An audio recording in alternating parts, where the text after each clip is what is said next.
Hey guys, it's Myiesha from Sephora Pro, and this is a first impressions video. So I love new product. It just never gets old to me to find new product and play with new product. So in this video, I'll be playing with a lot of new stuff, trying it in different ways, layering things so I can give you guys some good feedback. And this turned out to be sort of a good transition from summer to fall look. It's peachy, it's kind of girly. You can amp up either the lips or the eyes. I think they're kind of on equal playing field. So if you want to learn how to get this look, stay tuned. So the first thing I'm going to do is spritz my face with some Caudalie Beauty Elixir. I do this throughout my makeup application. I feel like it just gives my face a little bit of moisture. Yeah, it's also a little bit of mattifying ingredients in it as well. It's just one of my favorite things. Next, I'm going to go into this eye cream from Kiehl's, and this is the Creamy Eye Treatment with Avocado. And I love this stuff because it's really balmy. I would tap and press this in. I like to put it on my eyelids too because I feel like eyelids don't really get as much moisture as they should. I'm just going to be taking my cake and bake sponge and just pressing that product right in. So for moisturizer, I'll be using this new Origins Original Skin Matte Moisturizer with WILLOWHERB. So I like to distribute it into my hands and just sort of press it all over my face. I feel like that's the easiest way to blend in moisturizer.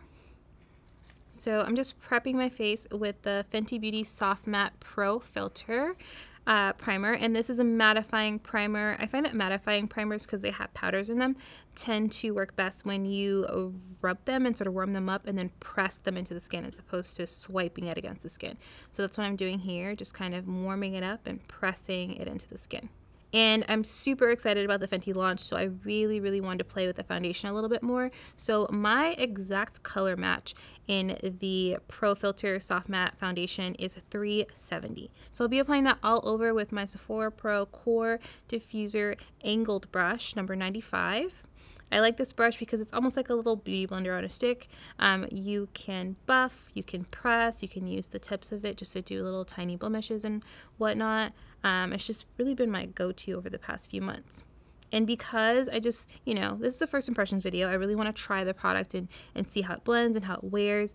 Instead of using a highlight color that I usually do, I'm going to be using the same Fenty foundation to highlight and the same Fenty foundation to contour, just so I can really get a feel for it.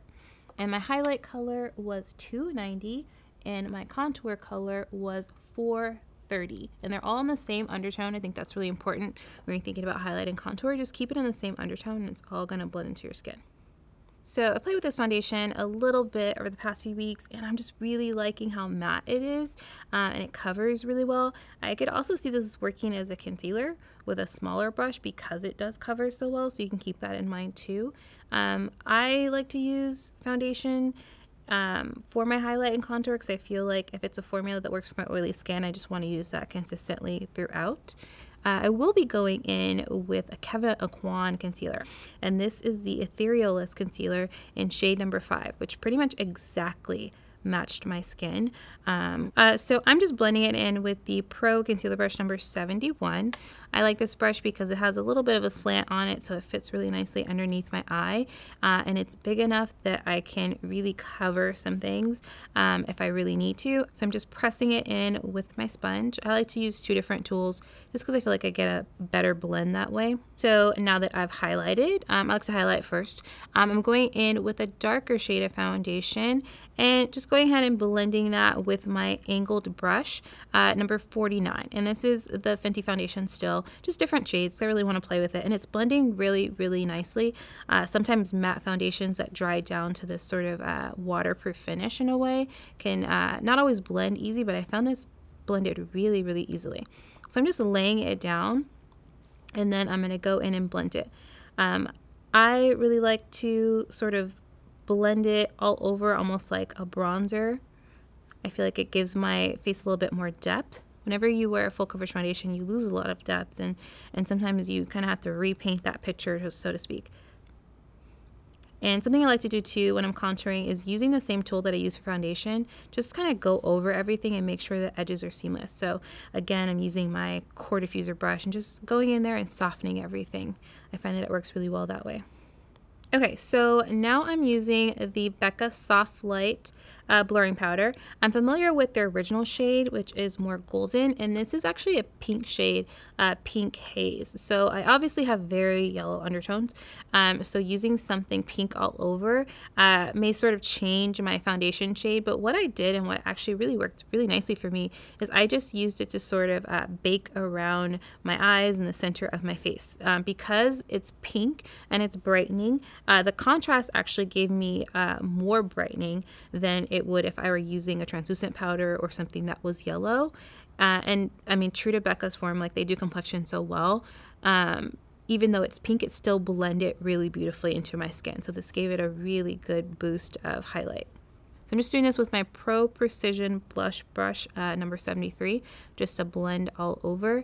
So I'm sort of baking, but I'm not really laying down too much powder because I'm going to go over it with a little bit of powder foundation next.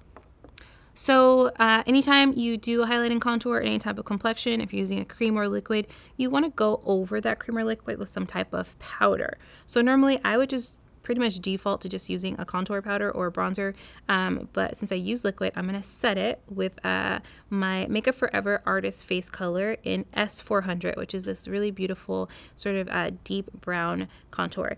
These are really great because you buy your singles separately and you make yourself your own palette. I think I'm going on like my second or third one of these. I have one that's all blush. This one is blush, contour, and highlight, and I just find it really easy because I know if I'm getting singles, I'm going to use everything on my little palette.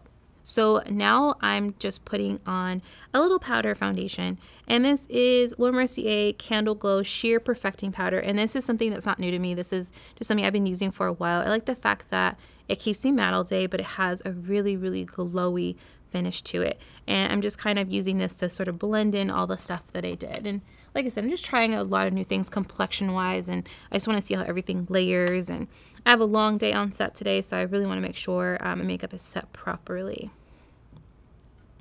So now I'm going in with that Makeup Forever blush for my little palette, and it's this peachy color, and it's B308. And I'm not putting very much blush because I honestly don't really know what I'm going to do with my eyes and my lips, so I'm just putting a tiny bit of blush. I find that's a big mistake people make, is putting a lot of blush on and then they finish their makeup and they just realize their blush is just overboard. I'm just putting a tiny bit. So now brows. This is just a Tarte brow mousse in medium brown with the Sephora PRO Brow Brush number 20. This is pretty much the same product that I've been using for a long time. If you want to see a detailed brow tutorial, there's one on the channel as well. And so I'm just pretty much outlining my brows on the bottom and then evenly distributing that a little bit, and then just going in and mimicking hair strokes throughout my brows until I'm happy with the shape. You have to remember to sort of stand back and look at your entire face when you're doing your brows and not get too close to the mirror and too involved in the shape, because it has to work overall for your face shape.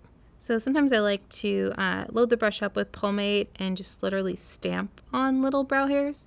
And this will work if you have a brush that's small enough, that's not too large to make your brow too thick. And always blending it through so it looks really, really natural. And I mean, you want the symmetry to be somewhat appropriate, like making sure the brows are a similar length and a similar arch. My right brow naturally just sits a little bit of a different height than my other one, so I just make sure the length and everything and the overall shape matches, but I'm not too concerned about them being identical. So I'm just taking some leftover concealer on my hand and using the Pro Flat Concealer Brush number 76, and just ever so slightly just highlighting a little bit under my brows. I'm not really into carving them out so much or using a super light color. I just want to do something to kind of clean up my brow and sort of set it up for my eyeshadow. So this is something I've been using pretty much ever since it came out. It's a really great brow gel from Benefit called Gimme Brow, and this is one of the limited edition packagings, and this is Nicole Guerrero's sort of desert island pick if she needed something. and that is all she could have. She would choose Gimme Brow, and I totally agree with her. It gives you fullness, it gives you color. This is pretty much all I wear on my days off. A little mascara and this, and I'm good to go. So I'm just combing that through my brows. Okay, so Kat Von D's Lock It Concealer in the shade White Out is one of my favorites because you can really customize it. So if you're using a really bright sort of eyeshadow, you can just put it straight onto your skin. I used one little dot of it and one little dot of my concealer, mix them together to create this sort of beigey color because I wanted a little bit of brightness with my eyeshadow, but I didn't want too much. And to be honest, at this point, I didn't even know what look I was doing. I just really, really wanted to play with eyeshadow, so I just wanted a little bit of brightness. And this is also really good if you're fair-skinned and you can never find a concealer that's bright enough for you. It's a great mixer. So some more newness. I love Too Faced. I think they do palettes so well, and they're always so cute. So this is the Just Peachy Mattes palette. I wear peach. I love peach as a color, but I just love this franchise because I feel like it's put together so well. So the first thing I did is I went in with Peach Tea, which is a sort of nude color, and when I say nude I mean like more my skin tone, and I just kind of put that through the crease. And the reason I put that through the crease with a flat eyeshadow brush or the Pro Shadow number 14 brush is because I wanted a little bit of a transition when it came to blending my shadow. And a lot of times when I'm like not sure what I'm gonna do, I tend to put sort of a skin tone or slightly deeper than skin tone color right in the crease just to get me started.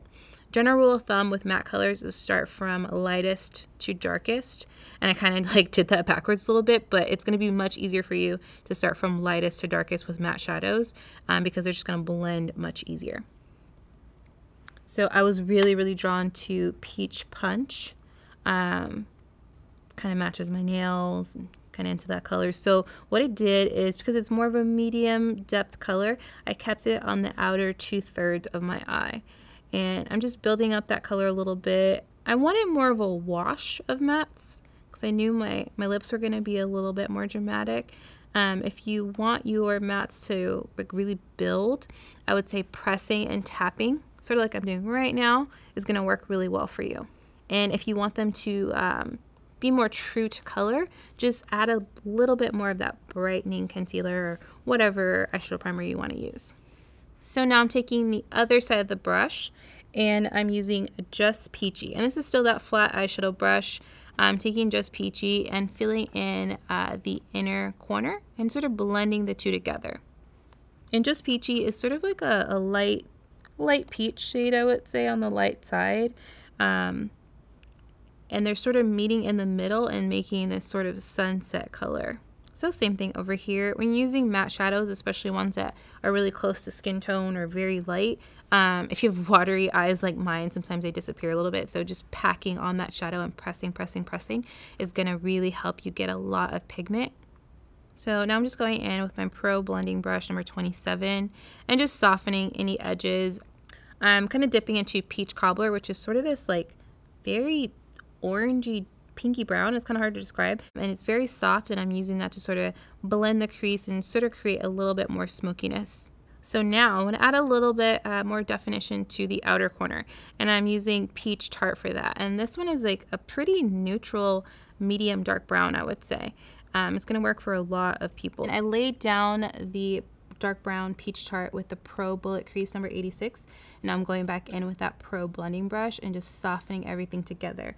As I'm blending it all together, I'm picking up a little bit more of that sort of first bright color I put down, the Peach Punch, and just using that to blend the brown in as well. When you're working with mattes, it's all about just transitioning them together. If you're laying down something pretty dark, you want to transition it with something that's a little bit more medium. So I wanted to pop it a little bit more, so I'm taking Peaches and Cream, which is basically like a very, very light peach. Just want to brighten it up a little bit. You'll notice when you're doing shadow, especially matte, as you're working and blending and just kind of like your natural oils are coming through, like sometimes your shadows get a little bit darker. So you can brighten them up throughout. I want to add a little bit of smokiness at the bottom with Peach Punch again, and I just want it really softly. I'm using it with a Pro Blending Brush.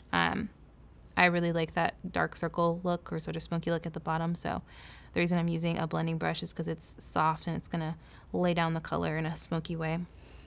So Urban Decay has these double-ended 24/7 eyeliners, which are the original formula, but they're double-sided. And there's Naked 2, Naked 1, Naked 3, and I just really love them. I feel like if you get a couple of these, you pretty much have all the neutral eyeliners that you need. I'm using Naked 2 because it has Perversion, which is like everyone's favorite black. And I normally use Pistol, which is this taupe for my everyday eyeshadow. But instead, on the bottom, I'll be using a little bit of Dark Heart, which is this beautiful dark brown, sparkly burgundy. So I usually do a cat eye with Kat Von D Trooper liner, but today I just wanted to use pencil. So I created sort of a little triangle, top and bottom, on my outer corner, and I'm using the Pro Shader Brush number 18 to sort of blend it and sort of flick it outwards to sort of create a cat eye. Creating a cat eye like this is really nice if you are not so skilled with a liquid liner, if you feel like your eyelids are changing, like hello age, and it's just not working anymore. This is like a really great, pretty easy way to do it. You can start with softer browns if that works for you too. Because I know like over the years, like I feel like my liquid liner is just like more and more difficult to do because it's ending up in different places. So this is a really easy way to do it. And I use my finger a lot to blend my lower lash line because the warmth and the natural oils just blends it really nicely for me. Yeah, so I'm just taking Dark Heart, really lightly putting it on, and again, just blending it with my finger, just to give a little bit of definition to the bottom. I'm going in with mascara, and it's Urban Decay, and it's called Troublemaker, and it's holographic, so I know I like it already without even opening it. First impressions, it has a sort of silicone comb, and I can tell it's going to be really great for definition. I typically go for thickness with my lashes, but sometimes you just really want to get in there and define each lash. And something I noticed too is my lashes were super black with this mascara. So if you want something that defines really nicely and is nice and black, you can go with this one. I found even with adding multiple coats, because I added about like 3, I would say, just because I really wanted to push it a little bit further. Since I'm trying it for the first time, it didn't clump, which is pretty cool. So now I'm applying my Sephora collection House of Lashes, Lashes in Seductress, and I'm using the Duo Brush On Glue. I find this glue just works really well for me. I have really watery eyes and pretty bad allergies, so I need a glue that lasts all day and pretty much sticks right away. This one does it for me. I like these lashes because I feel like they're that perfect middle ground between natural and dramatic. I can wear them with more of a dramatic eye look and still look really glam, but they're super comfortable, which I think is really important, especially if I'm at work or at an event or something where I'm going to be there a while. I want my lashes to be very comfortable. So I'm just finishing up my lower lash line with a little bit more mascara, and I really like the way this worked on my bottom lashes. Like I said, it separated really nicely. I didn't get any clumps. I didn't poke myself in the eye, which I tend to do. So now I'm going in with the Huda Liquid Matte Lipsticks, and I'm using the shade Spice Girl because it's called Spice Girl. It's brown. It's made for me. So for symmetry, I like to sort of work on the Cupid's bow first, draw a straight line on the bottom of my bottom lip, and then sort of work around that. It's a great way to ensure symmetry as opposed to starting just on the left side and working to the right side or vice versa. And I always love to use multiple lipstick shades or define my lips in some type of way. You can use your finger to sort of blend. I just didn't want to get my nails dirty. So I'm going in with Video Star, which is this really bright hot pink, and adding that. It just kind of gives the illusion of more of a flush of color. It sort of mimics a natural lip color. And I'm using my natural lip color to my advantage, so I'm kind of using that as that center color. So I'm pretty much leaving that bare. So again with the Beauty Elixir, because I use it throughout my makeup application. And now that I'm pretty much done with my makeup, I'm going to add in a little highlighter. And that is from my Makeup Forever palette. And this is H106. And it's a pretty golden colored highlighter, like champagne-y gold. And I'm just applying that with my Pro Contour Brush number 79 because it's a nice tiny little shape, and then just kind of blending it in and pushing into the skin with my sponge again. Okay, so just going back in with a little blush, because like I said, I want to wait until my full face is on before I finish my blush. So Bumble has a new dry shampoo, and this is the Tray Invisible Nourishing Dry Shampoo. They have a regular as well, but if you have a dry or damaged hair, this is the one for you. And it's really great because it doesn't show up in dark hair. It doesn't really have any grit or texture, but it gives me volume, which I really like. So I'm just running that through my hair just to kind of give that fluffy 70s hair that I really like. So I went to the Saint & Sinner relaunch party a couple weeks ago, and it was just really cool to see the fragrance come back, and the redesign is amazing. And this one is Sinner, and this is the black bottle, and Kat's team was telling me that it is in the shape and size of a human heart, which I think is just so cool. I was naturally holding it like a crazy, creepy, evil queen, and I was like, this just feels so cool. It's a beautiful design, and it smells really spicy but not too overpowering, so I'm really liking it, and I'm really into obviously any fragrance that's cruelty free, so this went on my vanity immediately.